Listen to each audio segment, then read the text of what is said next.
Hello, friends, and welcome back to another episode of the Juicebox Podcast.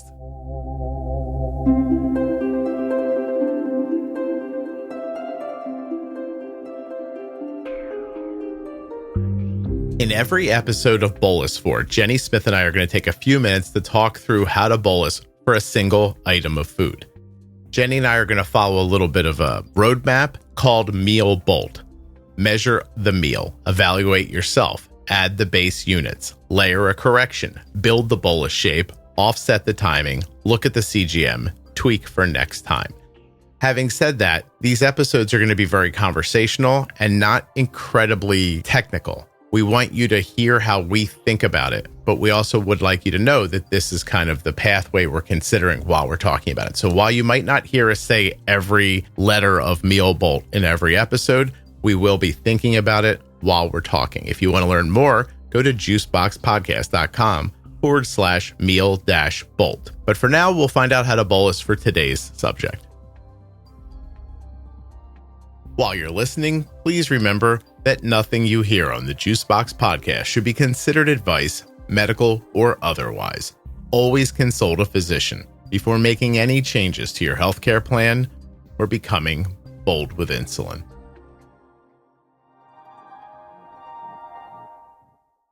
Jenny, I put up a post on the good old internet and I asked people, what did I say? Let me see what I said. So very simple. What restaurant foods give you the most trouble when you're trying to bolus? Let's make a list. There's some vague stuff here, but there's also people are saying like absolutely like specific restaurants. But so I was wondering if it was just items like French fries in general, or if it was specific restaurants with specific items because... Well, yeah, I mean, there's one thing I've learned about putting something on the internet is that they don't know what you're thinking. So, I thought somebody would, I always assume people will just know what I'm thinking. But some people are just like Chinese food, pancakes, pizza, that kind of stuff. And I'm like, oh, yeah, we'll get to all that anyway. Then some people got more specific. It's chow mein. I really struggle with honey garlic chicken. But we've got some Panera, McDonald's, Taco Bell, specific Panda Express, boba. I have to tell you right now, I don't understand the whole boba tea thing. I don't either. I don't get it. Yeah. I really don't. We've got multiple places here that have it. I went in there just to look. I'm like, I don't understand the idea of drinking something that's got like jellified, weird looking bubbles I really just don't get it. Arden I really has don't. a fixation with it and I don't understand either. So, okay, well, I'm not alone then. Tater Tots from Sonic. That's very specific. And Culver's. What's Culver's? Oh, Culver's? Culver's. Culver's is custard, and then it's like a burger place, but... Oh, it's a Wisconsin thing. That's why you know about it. Wisconsin it's thing, a burger chain, frozen custard, fried cheese curds. Cheese curds? You don't know what a cheese curd is? No, I'll learn with you. Come on, you've got a brother that lives here in Wisconsin. Do you know how Wisconsin you just got when you said, come on? You're like, come on. Oh, entirely. Yes. I'm going to keep making this podcast for 20 more years just so I can know you when you're like 60. That's what I want now. I can hear you. I will probably talk like my father when I'm 60. I don't know. He had, I should say, the ultimate very Wisconsin accent. All right. Okay, well, I'll get you to do an impression one day. But first, let's pick one of these things. I want to start with the Tater Tots. What was that? Oh, Tater Tots. From Sonic. Oh, Sonic. Okay. Okay. Hold on a second. Sonic Tater Tots nutrition. I'm going to type. I bet you I'm the first person in the history of the world to type those words together. Okay, let's see. I've never been to a Sonic, by the way. I have not either. Okay. Now, this is their website. Okay. I'll accept their cookies. 360 calories for the tots. Okay. Nutritional information. Oh, there's small, medium, and large. I'm going to go large because, I don't know. How many's in a small and a medium and a large? Let's see. Does it say? No, it just tells you small, medium, or large. Which one do you want to do? Let's do a medium. A medium? We're shooting the middle. Protein in this, 3 grams. Carbohydrates, Jenny, any guesses? It's hard. You don't know how many are in there, but want to pick a number. Yeah, a medium serving. A medium serving, I'm going to guess 45 or 50. Okay, 43. You're a savant. Total dietary fiber 4. I'm going to ask you in a second why you thought that for medium. Fat, 19 grams. Saturated fat, 3.5. They're very, very proud to tell you there's no cholesterol or trans fatty acid in it. Oh. Sodium, 890 milligrams. Calories from fat, 170. Calcium, 19. Vitamin A, 7. Iron, 1.4. Vitamin C, 1.4. Okay. Well, I don't know how to bolus for this already because they are definitely deep fried, right? So there's going to be 100% deep fried. Yeah. Yes. There's no way there's a baked option in this. I don't imagine. But they weren't terribly high in fat, right? Well, in the medium portion, maybe in the small portion, it wouldn't be terribly high. But small, I'll give it to you. Was it 20 grams? Small fat 13, medium fat 19, large fat 31. Oh, yeah. I want to read this little thing from their website. It says crispy tots fried to a golden brown and lightly seasoned with salt. Does 890 milligrams of sodium sound like lightly seasoned with salt to you? That's a lot, isn't it? 1900 milligrams. This is in the lot. 890 milligrams. Oh, 800. That's still almost half of what you should have in an entire day. That's what I'm saying. But the marketing people said lightly seasoned. Lightly seasoned, salt. Yes. Mm-hmm. Just got a sprinkle on it. You're gonna love it. Anyway, these things are probably awesome. I just want to say that they probably taste like heaven. I don't know, where do we start here? Let's say that we roll up on a Sonic and we're not going to get a full meal. We're just going to have our tots and get on our way. And our blood sugar is nice and stable at 120. Okay. Let's say that. So 120, okay. We're going to want to measure the meal. Mm-hmm. We got 43 carbs. I think you've got to really consider the fat here. And this is going to be the first time I think we talk about it. So, like this to this level, evaluate yourself. We have a little bit of a higher blood sugar, 120. I'd love to see that come down to 80. So there'll be a bolus in there for that. And we'll do some calculations here. So you know what I mean? We're going to do the old 1 unit covers 10 for carbs and 1 unit moves us. How have we been doing this? 1 unit moves us. Why don't we say 50 for this one? 50 for this one? Yeah, sure. Let's say 1 unit moves Make it nice 50. and easy. Yeah, let's make it easy for us. So about a unit for the 120 in my mind. And then your ratio is going to tell you what, like 4.3 for the carbs, which is a 5.3. But the pre-bolus here would have to be, this is interesting, right? Because this place it's not at your house. You're going to have to drive to it. Mm-hmm. And truth be told, you're either going to bolus while you're driving or you're going to bolus and sit in the parking lot before you order. There's no way around it, right? I mean, unless you are going inside to actually sit down, but right. I mean, many people are doing a drive-through type of thing for a fast meal restaurant. If I'm just grabbing the tots, I would think it's an in and out situation for me. Right. And Jenny, like, honestly speaking, like, how many people do you think are saying to themselves, hey, I'm 20 minutes out from the Sonic. I'm definitely getting tater tots. I'm going to bolus now. Like, not many. I don't have type 1. Like, would you make a big bolus while you were driving? Depends where my blood sugar was and how is it starting? If I always have something with me. Mm-hmm. And would I bolus for all of it? No, I would likely, almost 100% certain that I would bolus for something of it. And then once I actually had it in hand, see what's happening with my blood sugar. Again, this is where that evaluate your blood sugar and kind of the trend happening and go ahead and bolus for the rest of it at that point. Or maybe see where it's going even once I get in line to make the order. Now that I'm there, I'm going to have it in hand in the next 5 minutes. Yeah. What happened with that 5 or 10 gram bolus that I gave on the way here just to start tipping me in the direction of insulin working before I take that first bite? I think your safety is the most important thing, obviously. Mm-hmm. And I would tell you that in 19 years of having type 1 diabetes, we have one time bolused in the car and it didn't work out. Sure. And it was, I know I've told the story on the podcast before, but it was harrowing for a minute, but mostly speaking, I think this is a pretty honest thing to say. If I'm thinking about it, then we bolus in the car on the way. Correct. If I don't bring it up to Arden, she's not going to. No, she's not going to remember that. No, but, for the sake of talking about how to successfully bolus for these Sonic Tater Tots, I think an accurate bolus with a significant pre-bolus is going to be the only way to get ahead of these, right? Right. Yeah. Because again, they're fatty, but they aren't excessive in this portion. Mm-hmm. You're going to get hit by the carb part of this sooner than the potential for what will likely be still a lingering effect maybe after you eat it, because these are processed potatoes.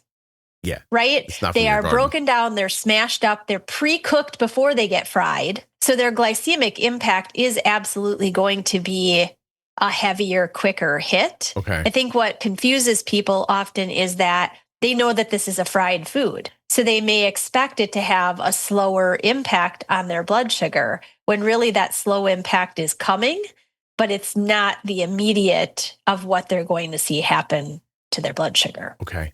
So I'm using a fat and protein bolus calculator. Yeah. That is on my website. Uh-huh. It's not medical advice, and use it at your own risk. I just want to say that. I have one on my phone as well. There you go.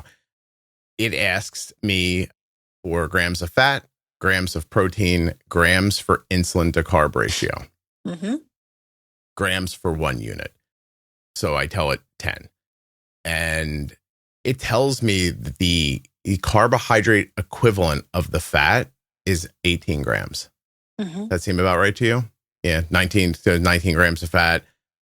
So it's saying that if you're 1 to 10, an extra dose would be 1.83. Yeah. And it should usually, I don't know if your app is the same as mine, but it'll give, for those who want dosing idea or timing of dosing, it should give how long to it's recommending put that bolus over. An extended bolus of 4 hours. Okay. Right. So I think that's significant for people to hear because, we said at our 1 to 10 ratio, these tater tots are 4.8 units of insulin, right? Or 4.3, whatever it was, 4.3.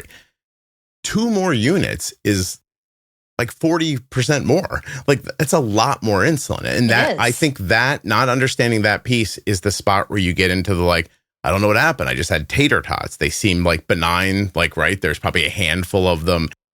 Hour, 2 hours later, my blood sugar's super high. My kid's blood sugar's super high. It won't come down. I don't understand. All my settings usually work, et cetera, so on, especially with these, with the automated systems that are going to believe you that you put in the right amount of insulin and take away your basal. And so you're going to float up, stay up. And then how would you, if you didn't understand the impacts of the fat, I believe it would be difficult to assume a 40 or 50% need over top of the original bolus. Like that would seem, I think, significant to people who don't understand the rest of it. Right. Don't you? And where I think bringing in another piece to this consideration, a Sonic meal or any fast food, many times they come in a setting where you will also likely be sedentary after eating. Such as you're on a road trip and you're stopping quick to grab a bite along the way, right? And you're getting back in the car and now you're going to sit for another hour or 2 hours. A lot of the kids that I work with are on travel athletic teams. They're going somewhere, they eat on the way, they may play a sport, they're hungry after, they stop, it's another hour to get home, they're sitting in the car. So that can have an impact. And in terms of bringing up the fat, like we're discussing, absolutely, you may control the initial rise pretty well with the bolus just for carbs. But later on, you may never really see that curve back down. You may also see a little bit more of a nudge up in your blood sugar than you'd expect. I'd ask people to keep this in mind too. And I'm going to say a couple of things very quickly. If you just got the tots, then I go ahead and bolus for, about the way we talked about. But if you added a crispy tenders 5-piece to it, you'd be adding 27 carbs and 20 more grams of fat. If you added the crispy chicken sandwich to it, you'd be adding 52 carbs. And listen, you'd be adding 52 carbs, 10 sugar, 24 fat. And by the way, another 1,500 in sodium. Yeah. And that's the chicken sandwich, which you're going to definitely think like chicken. Awesome. Chicken's good for you. Must be better, right? Let's just go to the burgers for a second. I'm just going to go plain Sonic cheeseburger, 48 carbs, 8 sugars, 35 fat, right? If you get the double Sonic smasher, it has pickles on it. Jenny, it has pickles on it. I'm like, you remember I like pickles? Yeah, a lot of healthy for you in that. Don't worry. I would just ask for a side of the pick. Can I just have pickles, please? Carbs 30, sugars 8, fat 37. 1,500 sodium. Like, so there's a lot here that There is. when you start mixing it together, especially I think the chicken, because I think in people's minds, the chicken is like free. It's chicken. It's chicken. They don't think about the breading or the fat or etc. But just, I mean, keep in mind, if you take 5-piece tenders, 27 carbs, and then add it to the medium tots, that's 40, 50, 60, 70 carbs. It's 20, 40, 39 fat. That's a significant bolus. Like, and once that meal gets ahead of you, it's going to stay ahead of you. And this is entirely, I think it's the best example of why teaching about only carbohydrates is false information. It is. You're taught to just cover the carbohydrates that you're eating here. I looked at the label. This is what it told me. My ratio is this. I figured it out. Why is this happening? And unless somebody really steps in and says, hey, this meal contained 50 grams of fat, this is the reason this is happening, and then proceeds to also teach you how to navigate that, you're forever going to be frustrated by only counting carbohydrates. Yeah. By the way, they also offer a variety of dipping sauces, as does I'm not picking on Sonic, but like there's a signature sauce, a ranch, a honey mustard, a buffalo, a barbecue.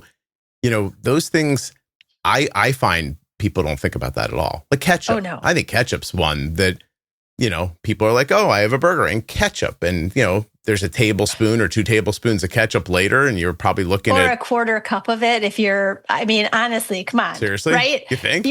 Most people eat a lot of ketchup at a time. Okay. I think ketchup, the fries or whatever they're eating with it are just a loading place to get the ketchup in for some people. And ketchup is full of sugar. The fries are the delivery system for the ketchup? Yes, thank you. Yeah, yes. Yeah. I made fun of somebody in my life one time. I'm like, I think that baked potato is just a way for you to eat butter. Okay, I think, is that good for this one, do you think? I think it is. I think it highlights a lot of the things that need to be considered. We started with the tater tots, obviously, which I think I was in like middle school last time I had a tater tot. Listen, I think it's one of those things. Like, I think it tugs at your young heartstrings. Like, tater tots did you not have pizza and tater tot day at school? Oh, 100%. Rectangle pizza. It was the one day that when my mom looked at the calendar after I was diagnosed, it was the one day that we'd look at it, be like, okay, I won't pack your lunch today. You can have the pizza, right? The pizza, which by the way makes an Elio's pizza look like gourmet, and you were still excited about it, right? 100%. It was great. What piece of cardboard with like half ketchup on it and a handful of tater tots, and you were like, my life is all. And then people were like, it was exciting. It was, oh my god, it was the best part of your life. I think, was this the best part for you too? Like the rectangle pizza slices. We had those plastic school trays that we went through the line. And it was always exciting to me visually that the pizza slice fit perfectly in the rectangle that was on the plastic tray. Like that was very exciting to me that it fit perfect in that little rectangle. Now people are going to think that I'm Jenny, weird. Don't tell people stuff like that.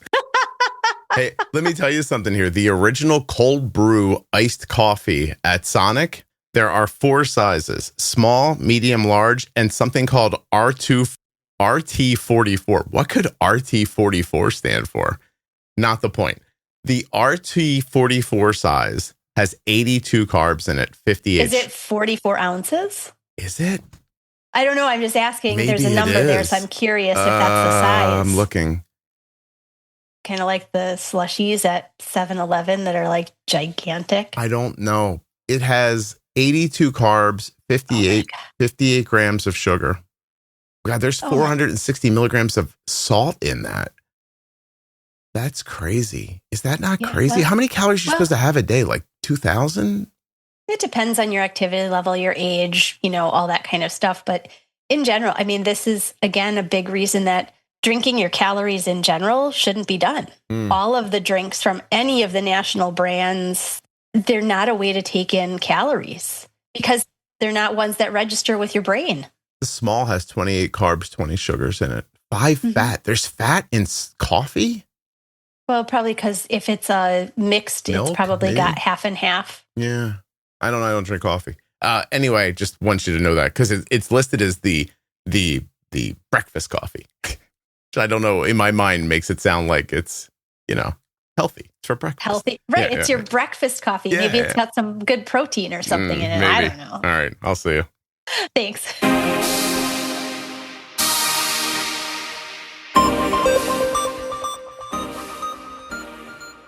In each episode of the Bolus 4 series, Jenny, Smith, and I are going to pick one food and talk through the bolusing for that food. We hope you find it valuable.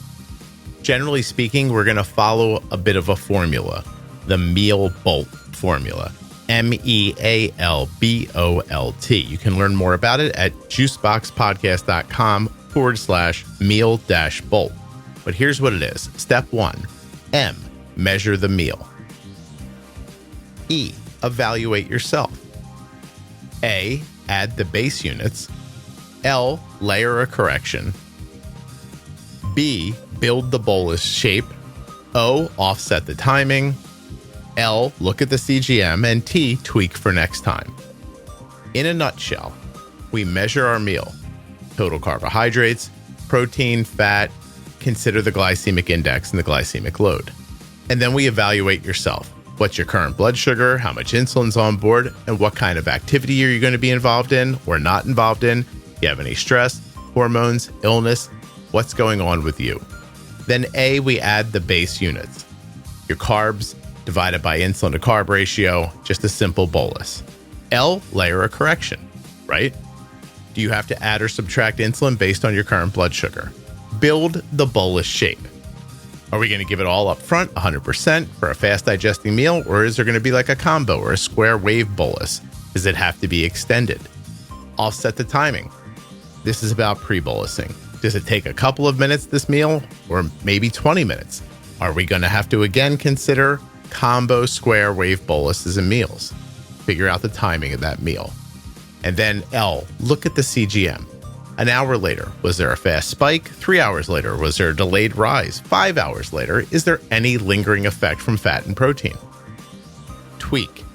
Tweak for next time. T. What did you eat? How much insulin and when? What did your blood sugar curve look like? What would you do next time? This is what we're going to talk about in every episode of Bolus 4. Measure the meal, evaluate yourself, add the base units, layer a correction, build the bolus shape, offset the timing, look at the CGM, tweak for next time. But it's not going to be that confusing, and we're not going to ask you to remember all of that stuff. But that's the pathway that Jenny and I are going to use to speak about each bolus. The Juicebox Podcast is edited by Wrong Way Recording. WrongWayRecording.com.